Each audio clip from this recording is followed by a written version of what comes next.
Hey guys, we're gonna take some fruits here from SG. First, we have... What do we have, mommy? What do we have? Watermelon? Oh, isa. Oh, isa. Cut size na. Tamis. Bro, ang tamis. Rate ko siya 8. Mas masarap pa sa Pilipinas. Cherry? Cherry? I think it's cherry, not cherry. First time ko kumain ng cherry. Kasi diba sa Red Ribbon na kami may ganito. Ah. Ayun. Teka lang. Wala naman sabi na may buto pala siya.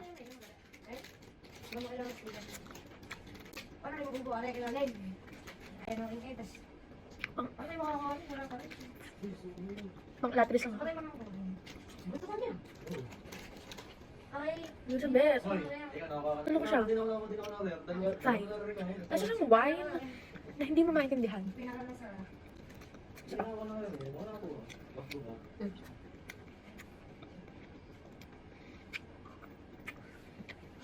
buto siya. Hindi lang si Derek sila po. Basta 5. 5 sa akin.